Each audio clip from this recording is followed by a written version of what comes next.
प्रज्ञा ज्योतिष संस्थान के दर्शकों श्रोताओं का स्वागत है। पिछली बार हमने आपको षटतिला एकादशी के बारे में बताया था। इस बार माघ शुक्ल एकादशी का वर्णन करेंगे। उसकी कथा और महात्म्य पर विशेष आप लोगों को बताएंगे। एक समय देवराज इंद्र अपनी राजधानी अमरावती में एक विशेष आयोजन कर रहे थे। आप सभी जानते हैं कि देवराज इंद्र अपनी विलासिता के लिए कई बार ऐसे आयोजन करते हैं और उस दौरान एक गंधर्व और अप्सराओं का विशेष नृत्य होता है। उसमें गंधर्वों को गायन और अप्सराओं को विशेष करके नृत्य का प्रदर्शन करना होता है।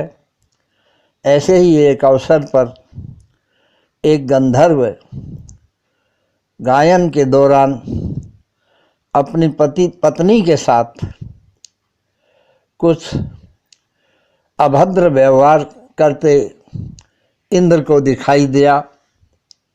उन्होंने उस गंधर्व को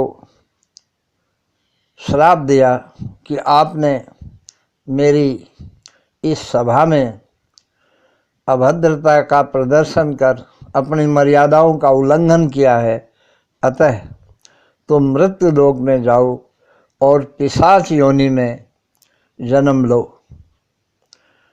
ये प्रसंग इस कथा का है और उस पिशाच योनि से कैसे मुक्ति मिली, इस पर भी इंद्र को बहुत आश्चर्य हुआ जब वो पिशाच योनि से मुक्त होकर गंधर्व दंपति इंद्र के दरबार में पहुँचे। इस कथा में मैं वृतराज के हवाले से कथा का वर्णन करता हूँ। आप सब लोग ध्यानपूर्वक सुने और कैसा भी कठोर श्राप जया नाम की एकादशी के करने से मनुष्य प्राप्त कर लेता है, वह भोग मोक्ष और स्वर्ग तक पहुंच जाता है। हमेशा के लिए उसको पिशाच योनि से मुक्ति मिल जाती है। ये आप ध्यानपूर्वक सुने। हे कृष्ण गोविंद हरे मुरारे, हे नाथ नारायण वासुदेव। हे कृष्ण गोविंद हरे मुरारे, हे नाथ नारायण वासुदेव। माघ शुक्ल एकादशी की कथा और महात्म्य। युधिष्ठिर जी कहते हैं कि हे कृष्ण, हे कृष्ण, हे अप्रमेय, हे आदिदेव, हे जगतपते, आप स्वेदज, अंडज, जरायुज और उद्भवज इन चारों तरह के प्राणियों के कर्ता, हर्ता और पालक हैं। आप ही सब लोगों के नाथ और आदि देव भी आप ही हैं। आपकी महिमा अचिंत है, अतुलनीय है। इसलिए जिस प्रकार आपने माघ कृष्ण पक्ष की षटतिला एकादशी का वर्णन किया, उसी प्रकार माघ शुक्ल की एकादशी का भी वर्णन करने की कृपा कीजिए। उसका नाम और पूजा विधि तथा उस दिन किस देवता की पूजा होनी चाहिए, यह भी बताने की कृपा करें। श्री कृष्ण जी बोले, हे महाराज युधिष्ठिर, हे राजेंद्र, मैं तुम्हें माघ शुक्ला एकादशी का वर्णन सुनाता हूँ। हे युधिष्ठिर, उस एकादशी का नाम जया है सब पापों को नष्ट करने वाली, सब इच्छाओं को पूर्ण करने वाली और मोक्ष को देने वाली यह बहुत ही पवित्र कथा है। ब्रह्म हत्या आदि के पाप को मिटाने वाली और पिशाच गति को रोकने वाली है। इसका व्रत करने से कभी भी भूत प्रेत पिशाच योनि प्राप्त नहीं होती। इससे अधिक उत्तम पापनाशनी और मोक्षदायिनी कोई भी एकादशी नहीं है। इसलिए हे राजन, बड़े यत्न से इसको करो। हे राजश्रेष्ठ, इसकी पुराणोक्त शुभ कथा को श्रवण करो। इसकी महिमा मैंने पद्म पुराण में वर्णन की है। एक समय स्वर्ग लोक में इंद्रदेव राज्य करते थे।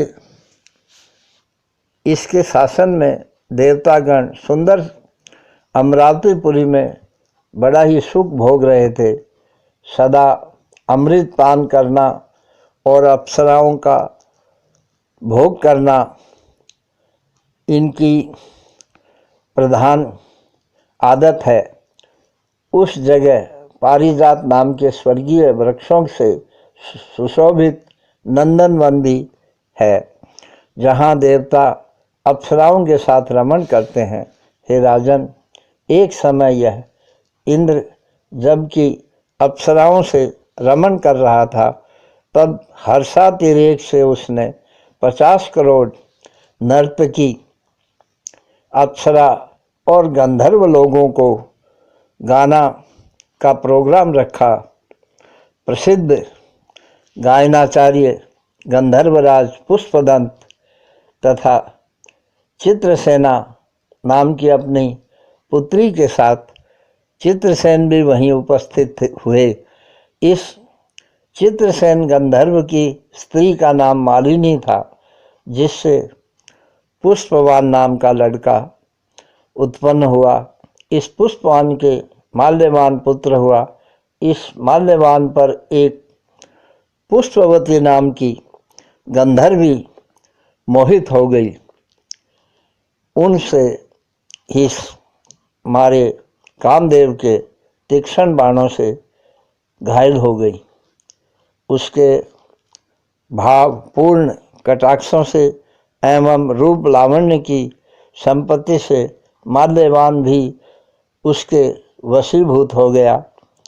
उसका लावण्य और रूप सौंदर्य कैसा था, इसको हे राजन आप सुनिए।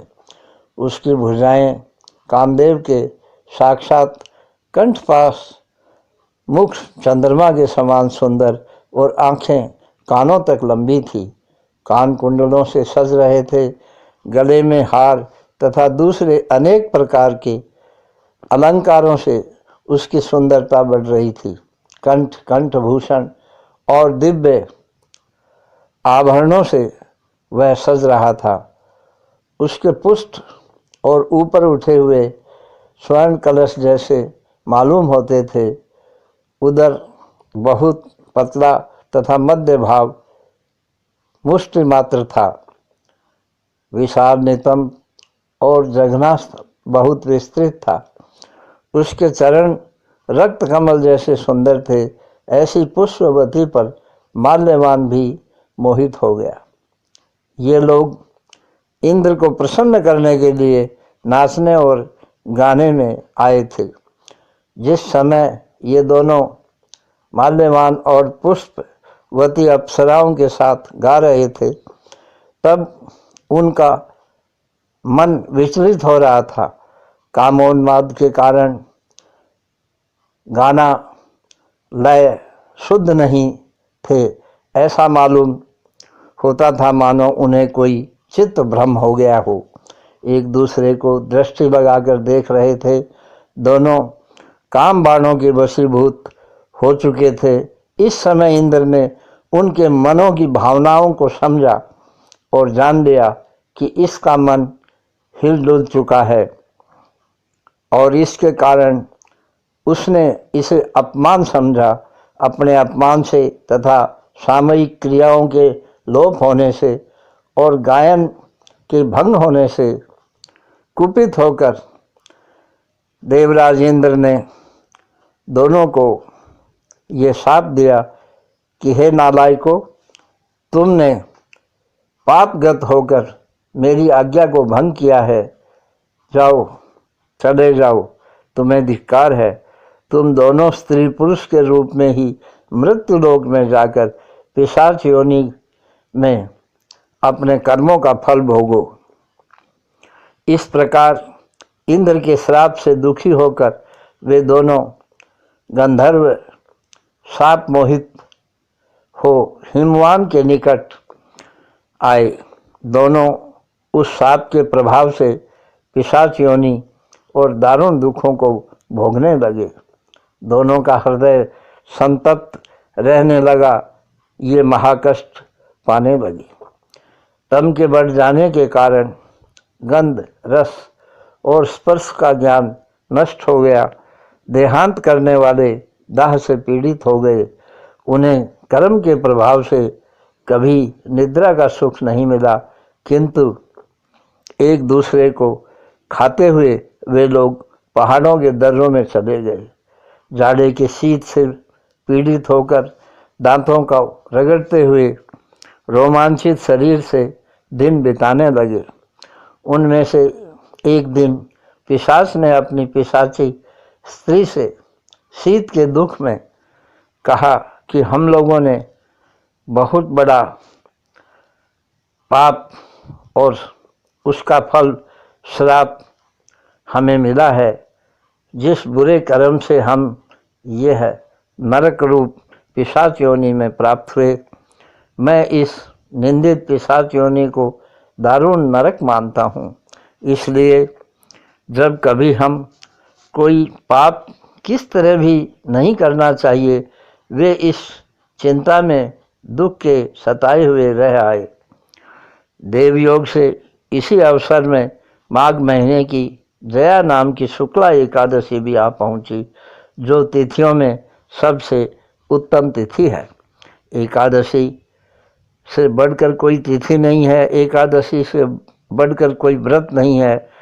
ये पूर्व जन्म के बोध के अनुसार हे राजन, उस दिन उन्होंने निराहार व्रत किया, जलपान भी नहीं किया और इस तरह रह आए। वे दोनों एक अश्वत्थ पीपल वृक्ष के नीचे पड़े रहकर उस एकादशी के दिन जीव हत्या और फल भक्षण का भी त्याग करके दुखी होते हुए भी दिन रात बिता दिए। उन्हें इसी तरह रहते हुए सूर्य अस्त हो गया और अत्यंत घोर शीतकारिणी एवं दुख पहुंचाने वाली रात भी निकट आ गई। वे दोनों वहाँ सर्दी के मारे जड़ होकर कांपने लगे। एक दूसरे के शरीर से लिपटकर रात बिताई। न उन्हें निद्रा मिली, न रति सुख ही मिला। हे राज शार्दूल, इंद्र के शाप से उन्हें इस प्रकार का दुख हुआ। हे राजन, इस प्रकार दुख से उनकी वह रात्रि समाप्त हुई। जया एकादशी का व्रत भी अनजाने में ही जागरण सहित पूरा हो गया। उस एकादशी के शुभ प्रभाव से जो फल प्राप्त हुआ उसको सुनो।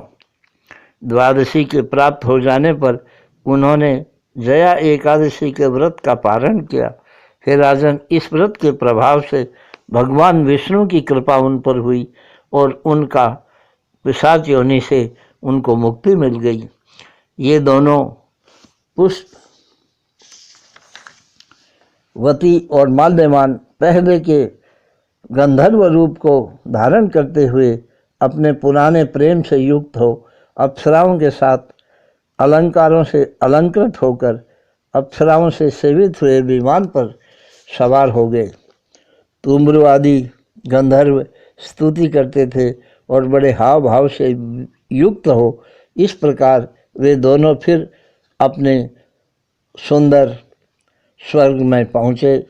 उन्होंने अमरावती में पहुंचकर इंद्र के आगे प्रसन्न होकर प्रणाम किया। इंद्र भी उन्हें पूर्व रूप में देखकर बड़ा विस्मित हुआ और पूछने लगा कि हे गंधर्वों, ये बतलाओ कि मेरे शाप से तुम्हारा पिशाचत्व किस प्रकार नष्ट हुआ। मेरे शाप का मोचन किस देवता ने किया। माल्यवान बोला कि हे देवराज, भगवान वासुदेव के प्रभाव से और जया एकादशी के व्रत के पुण्य से भगवान की कृपा से मेरी यह पिशाच योनि नष्ट हुई है। यह वचन सुन इंद्र ने उत्तर दिया कि अब तो तुम लोग बड़े पवित्र हो गए हो, मेरे भी वंदनीय हो गए हो।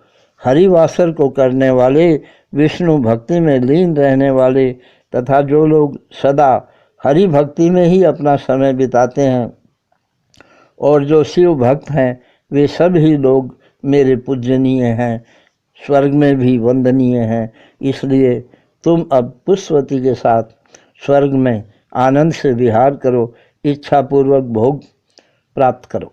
इसलिए हे राजन, जया नाम का हरिवासर एकादशी का व्रत अवश्य ही करना चाहिए। यह ब्रह्म हत्या के दोष को भी नष्ट करने वाला है।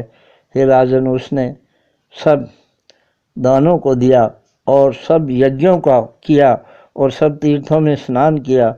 जिसने इस जया एकादशी का व्रत विधि पूर्वक पालन किया हो, जागरण किया हो, जो मनुष्य श्रद्धा भक्ति से जया के व्रत को करता है, वह कोटि पर्यंत कल्प निश्चय करके वैकुंठ में आनंद प्राप्त करता है। इसकी कथा को श्रवण करने से भी अग्निष्टोम यज्ञ का फल प्राप्त होता है। यह श्री भविष्योत्तर पुराण की कही हुई माघ शुक्ला जया एकादशी महात्म्य संपूर्ण। हरि ओम तत्सत।